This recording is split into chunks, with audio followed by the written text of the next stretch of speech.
High guys, welcome back to my channel. এই ভিডিওটা হচ্ছে গোয়ার উপরে। আবার আমরা গোয়া যাচ্ছি, but this time south Goa. Shreya ফ্রেন্ডসরা আসছে কলকাতা থেকে, গোয়াতে গিয়ে দেখা হবে। তো এই ব্লগটা খুবই ইন্টারেস্টিং হতে চলেছে। সাউথ গোয়ার বিচেস আর আলাদা আলাদা ক্যাফে পার্টি করব। ইয়ে একটা জায়গায় দাঁড়িয়ে আমরা ব্রেকফাস্ট করলাম। এই জায়গাটা বেশ খুব সুন্দর, 4-5টা কোকোনাট ট্রিজ, আরো অন্যান্য গাছ। এগুলো এক একটা লোকেদের ফার্মল্যান্ড। পাশে সাইড রোডে এসে একটু দাঁড়িয়ে, এখানেই দাঁড়িয়ে ব্রেকফাস্ট করলাম।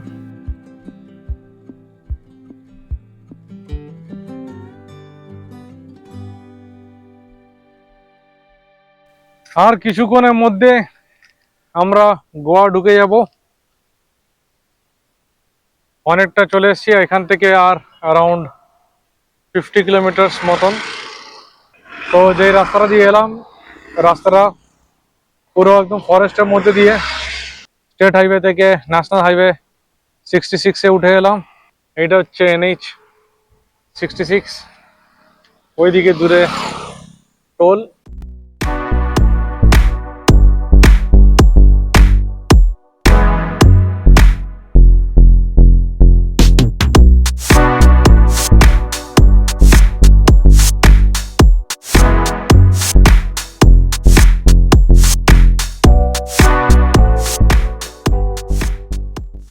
ফাইনালি হোটেলে এসে পৌঁছালাম, চেক ইন করে রুমে এলাম। যেখানে রিসর্টটা, এই বাইরেটা খুবই ডার্ক আর গাছ দিয়ে ভরা, তো এখন দেখালে কিছু বোঝানো যাবে না। কালকে দিনের বেলায় এটা শ্যুট করব, তখন পুরো এই বিচ কটেজ যেটা আমরা বুক করেছি এটা দেখাতে পারবো। এটা লোকেশন হচ্ছে ভারকা বিচের উপরে। এটা হচ্ছে কটেজের বাইরেটা, পরপর পরপর সব কটেজ। আমাদের গ্রুপ মেম্বার্স ট্রিপের আজকে আমরা যে রিসর্টটাতে আছি এইখানেই বসে টাইম স্পেন্ড করব।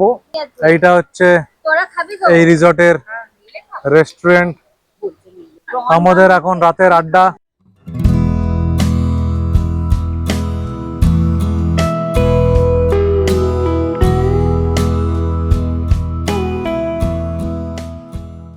নেক্সট ডে এখন আমরা রেডি হয়ে নেমে এসেছি সামনের দিকটা ব্রেকফাস্ট করার জন্য।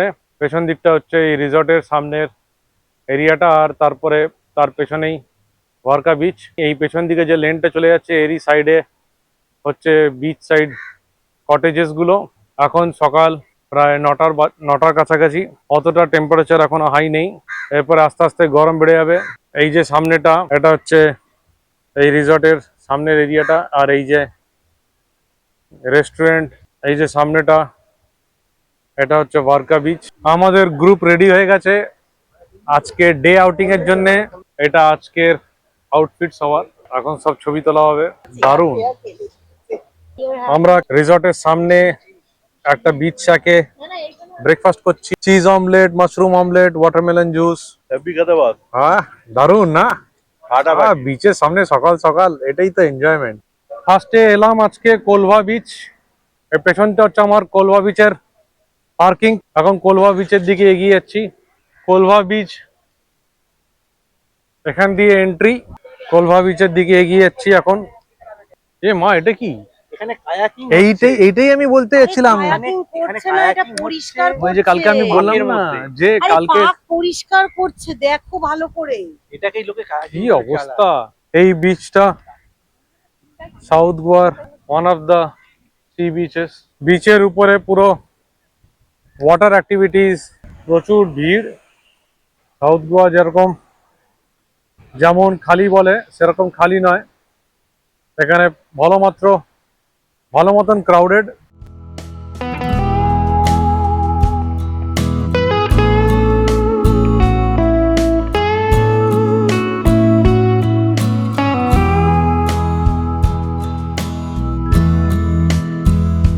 এবার এলাম হচ্ছি ক্যাবুলিসম বিচ।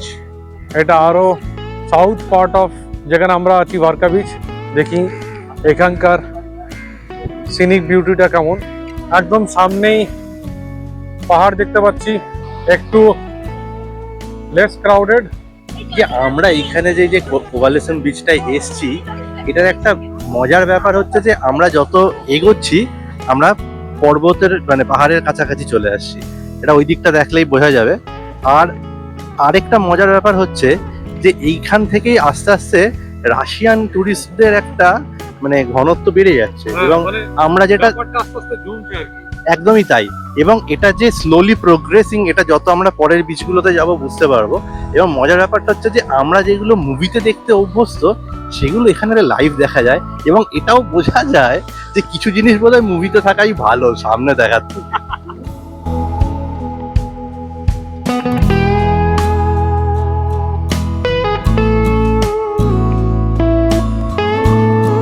আমরা এখন নেক্সট বিচ যাচ্ছি, সেটা হচ্ছে বেতুল বিচ।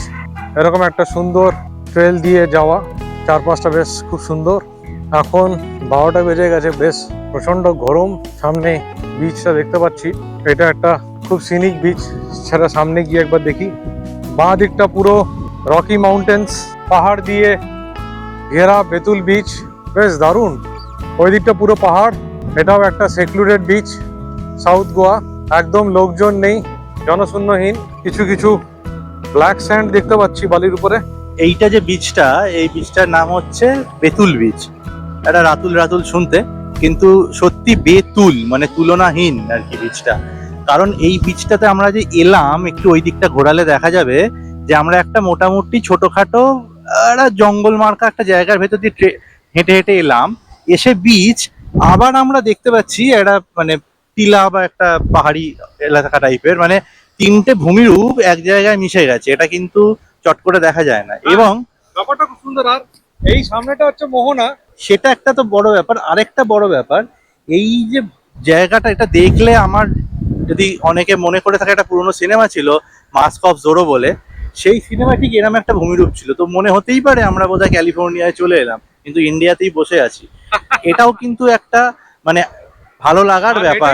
সাউথ গোয়ার স্পেশালিটি। সুতরাং ব্যাপারটা হচ্ছে যে আমাদেরকে এক্সপ্লোর করার মানসিকতাটা রাখতে হবে, যে মানে শুধুমাত্র 4টে রিল দেখে চলে এলাম, ব্যাপারটা কিন্তু সেটা নয়। রিলের আগেও কিন্তু এই ভূমিরূপগুলো ছিল।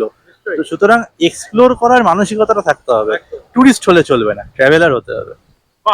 ওইদিকে যেটা সোজা চলে গেছে পাহাড়ের দিকে, এই মোহনাটা, ওটাও আমরা যাব। আর ওইদিকে আরো অনেক বিচ আছে, সেগুলো এক্সপ্লোর করব।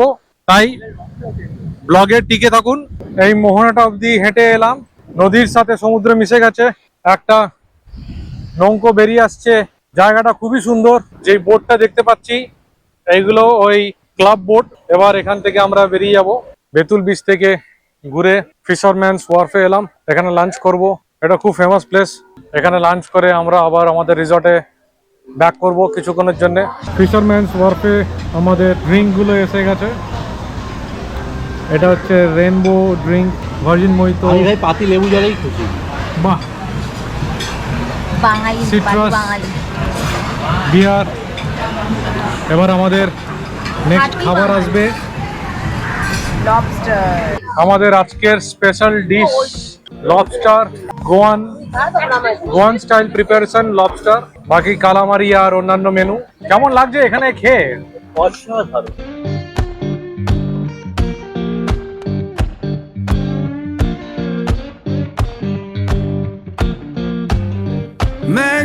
পালোলেম বিচে এলাম, এখন অলমোস্ট সানসেট টাইম হয়ে গেছে।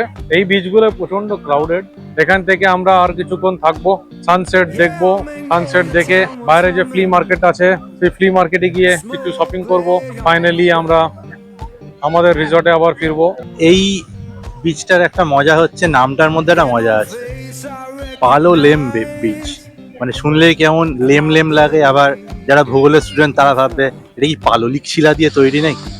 তো যাই হোক, মজাটা একদিকে আর সৌন্দর্যটা আরেকদিকে। এই বিচটা একটু ক্রাউডেড, কিন্তু এই বিচটার একটা বিশেষত্ব হচ্ছে যে আমরা এখান থেকে কিন্তু পাহাড়টাও দেখতে পাচ্ছি, কারণ আমরা মোটামুটি পাহাড় পেরিয়েই এলাম। আর তাছাড়াও আমরা যেটা মানে অ্যাকচুয়ালি একটা মানে একটা সমুদ্র সৈকতে শুধু যে একটা সূর্য ডুবে যাওয়া যে দেখবো, আমরা যে হরাইজন বা দিগন্ত যেটাকে বলি, সেটা আমরা নর্মালি দেখতে অভ্যস্ত দীঘাতে, পুরীতে, অন্যান্য জায়গায়। কিন্তু এখানে একটা সমুদ্রের বিচে দাঁড়িয়ে পাহাড়ের কোলে কিভাবে সূর্যাস্ত যাচ্ছে, এইটার যে একটা সুন্দর মেলবন্ধন, এইটা কিন্তু একটা অনবদ্য জিনিস, মানে এটা সামনে এসে চাক্ষুষ দেখা উচিত। আর তার জন্য আমরা ঠিক সময়ে পৌঁছে যেতে পেরেছি। সায়নদী খুব সুন্দর গাড়ি চালিয়েছে। আর যারা আসতে চাও আমি বলবো যে একটু আগে এসে না এটাকে, মানে সেটা চতুষ্কোণে একটা ডায়লগ ছিল না, অল্প আঁচে অনেকক্ষণ ধরে রান্না হতো, এখানে অনেক সময় দিয়ে আস্তে আস্তে আস্তে আস্তে এটাকে উপভোগ করার জিনিস। অবশ্যই ক্রাউড বেশি থাকার জন্য সেটা খানিকটা মানে ম্লান হয়ে যায় ঠিকই, কিন্তু তাও মানে যোগী যেরম ভাবে ধ্যান করে ঠিক সেরম ভাবে সূর্য অস্ত যাওয়াটা এখানে উপভোগ করতে হবে। তো সূর্য ডুবে গেল, তো এটার মধ্যে একটা পোয়েটিক ব্যাপার আছে, মানে সূর্য ডুবে গেলে এর মধ্যে একটা প্রচ্ছন্ন দুঃখবোধ আছে যে শেষ হয়ে গেল, কিন্তু আবার এর মধ্যে একটা আশার আলোও রয়েছে যে যারা মাঝি মারলা তারা ফিরে যাবে, আবার কালকে নতুন করে শুরু করবে, আবার কালকে নতুন করে সূর্য উঠবে, তার অপেক্ষায় কখন ভোর হবে তখন তারা আবার নৌকো নিয়ে বেরোবে, আবার এ করবে, যারা এখানে দোকান আছে দোকানপাট গুটিয়ে চলে যাবে, আবার কাল কখন সূর্য উঠবে, আবার একটা নতুনের শুরু। তো এই যে একটা শেষ শুরুর খেলা, এটা আমরা তো প্রতিনিয়ত যে হচ্ছে, জোয়ার ভাটার সাথে যেমন হচ্ছে, সূর্যাস্ত সূর্যোদয় তার সাথে হচ্ছে, এই মধ্যে যে একটা পোয়েটিক একটা কাব্যিক একটা যে ব্যাপার রয়েছে, এটাও কিন্তু একটা বুঝে নেওয়ার, অনুধাবন করার বিষয়। শুধুই ঘুরতে এসছি, একটু খেলাম গেলাম, এ করলাম দেখলাম, ছবি তুললাম, ইনস্টাগ্রাম করলাম, চলে গেলাম, সেটা নয়। জীবনের এগুলো বোধহয় আমার মনে হয় খুব ছোট ছোট জিনিস যেগুলো আমাদের উপভোগ করা উচিত, শেখা উচিত, এবং আমাদের পরবর্তী প্রজন্মের হাতে সেগুলো দিয়ে দেওয়া উচিত, যারা এখন হয়তো শুধুই রিল করতে ব্যস্ত। এবার আমরা এখানে বাকিটা দাঁড়িয়ে সানসেটটা একটু এনজয় করি।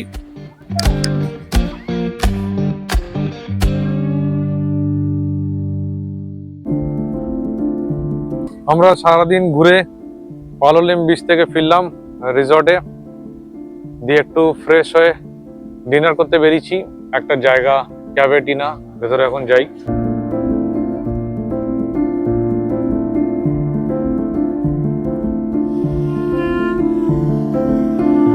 আজকে সেকেন্ড ডে গোয়াতে। আজকে আমরা আবার কন্টিনিউ করব আমাদের জার্নি। আজকে যাব আরো ফার্দার সাউথ, তালপোনা বিচ, গালগিবাগা। তো এখন বাজে হচ্ছে 9টা। আমরা রুম থেকে বেরিয়ে বিচ চাকের দিকে যাচ্ছি, কিছু ছবি তোলা হবে আর বিচ চাকে বসে আমরা এখানেই ব্রেকফাস্ট করে নেবো। এখন আমরা চলে যাই বিচে, প্রচুর ছবি তোলা হবে।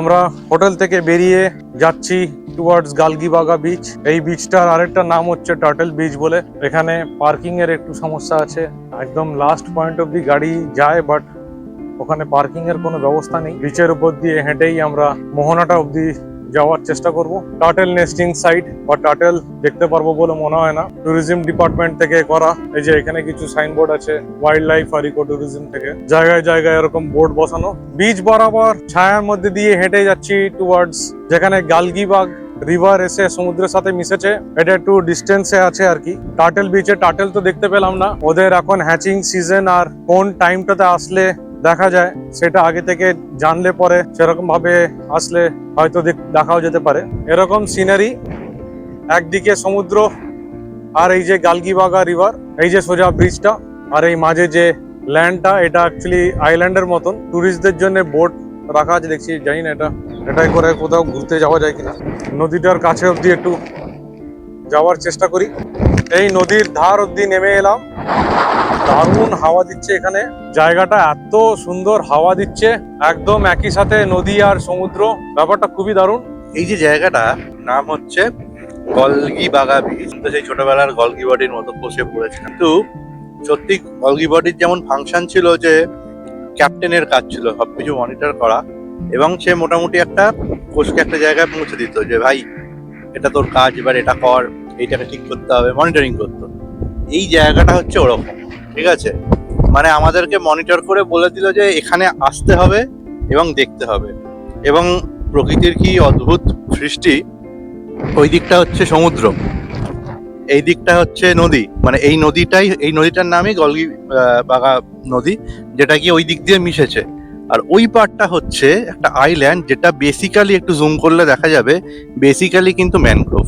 তো মানে এটা এমন একটা স্পট, মানে কালকে যেমন একটা স্পট দেখলাম যেখানে 3টে ভূমিরূপ দেখতে পেয়েছি, এখানে কিন্তু 3টে নেচারের বৈচিত্র্য আমরা একসাথে দেখতে পাচ্ছি। একদিকে মানে বালি বালি জায়গা, একদিকে ম্যানগ্রোভ নদী, আবার সমুদ্র, আবার একটু দূরে আবার পাহাড় আছে। আমার মনে হয় রায়ান মার্টিনের প্রশ্ন বিচিত্র না পড়ে জায়গাগুলো ঘুরলে ভূগোলে বোধহয় 80 পাওয়া যাবে।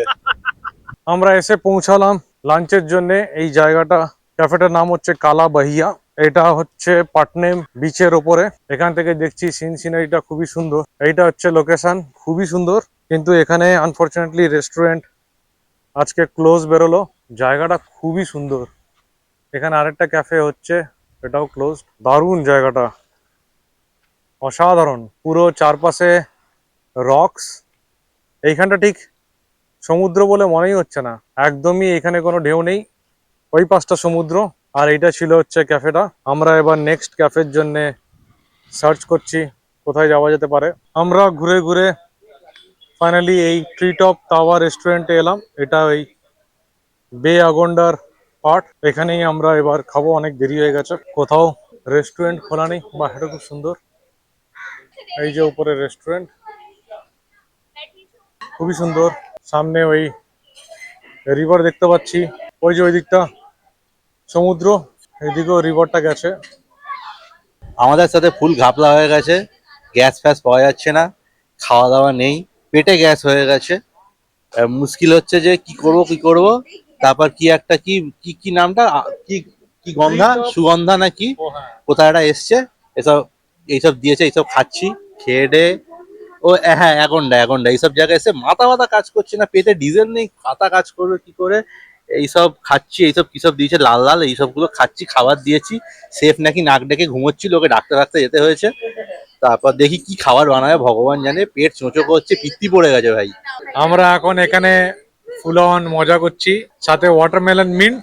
খুবই রিফ্রেশিং, খুবই ক্লান্ত হয়ে পড়েছি আমরা সবাই এত রোদের মধ্যে ঘুরে। আমাদের লাঞ্চ এসে গেছে, pan fried fish, butter rice, আর অন্যান্য খাবার আসছে। লাঞ্চ করে আমরা যাব হচ্ছি কাবো দে রামা। আমরা কাবো দে রামা ভিউ পয়েন্টে এসে পৌঁছালাম এক্স্যাক্টলি যখন সানসেট হয়ে যাচ্ছে। আমরা দেখতে পাচ্ছি সামনে সমুদ্র, আর ওই যে সূর্য অস্ত যাচ্ছে। দারুণ ভিউ পয়েন্ট এটা। প্রচুর লোক এসছে, এরকম একটা ছবি তোলার সেটিং করা আছে এখানে। প্রচুর লোকজন এখানে ছবি তুলছে। এখানে আবার দোকানও আছে, ছোটখাটো দোকান। এখানে কোল্ড ড্রিঙ্কস, ডাবের জল সব পাওয়া যায়। তো এই যে আমরা এই জায়গাটায় এসেছি, এই জায়গাটার নাম হচ্ছে ক্যাবো দে রামা। মানে হচ্ছে রামচন্দ্র যিনি ছিলেন, ক্যাবো মানে কেপ, সো কেপ অফ রামা বা ক্যাবো ডে রামা। অর্থাৎ এখানে মনে করা হয় যে এখানে কোথাও একটা রামচন্দ্রের একটা কেল্লা বা বসতি বা কিছু একটা ছিল আর কি কোনো এক সময়। তো সেই থেকে জায়গাটা অনেক ঐতিহাসিক ব্যাখ্যা আছে। কোথাও বলা হয় যে এখানে যখন রামচন্দ্র সীতাকে নিয়ে গেছিলেন, তো এখানে অনেকদিন ছিলেন, মালা টালা ইত্যাদি ইত্যাদি। কিন্তু এখানে সব থেকে মানে আমার কাছে বিস্ময়কর যেটা লেগেছে, একটা ঝাঁকড়া চুলের মতো বস্তু, তার মাঝখানে লোকজন গিয়ে গিয়ে ছবি তুলছে। চ্যাংরামি হচ্ছে।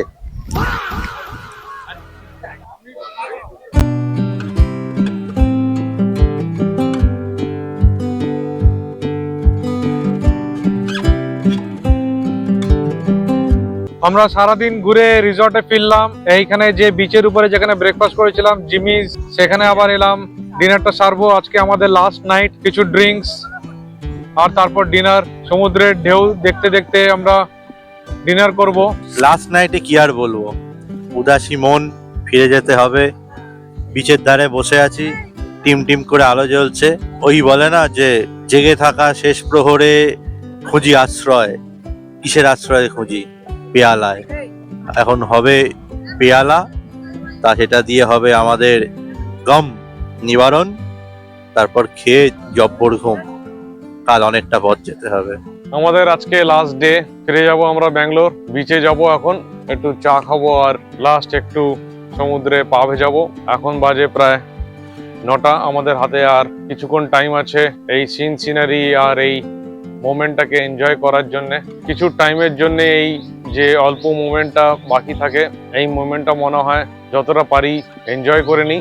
আমরা চেক আউট করে এখন বেরিয়ে যাচ্ছি। আমরা এখন যাব আবার বেনো ক্যাফেতে গিয়ে ব্রাঞ্চ করে একবারে ওখান থেকে বেরোবো। এখান থেকে ব্যাঙ্গালোর পৌঁছতে পৌঁছতে কমসে কম 12-13 ঘন্টা লাগবে। তো আজকে আমাদের অনেক রাত হয়ে যাবে ফিরতে। বেনো ক্যাফেতে এলাম, এখানে আমরা একবারে ব্রাঞ্চ করে নেব। এখন এখানে মেনু দেখি কি আছে।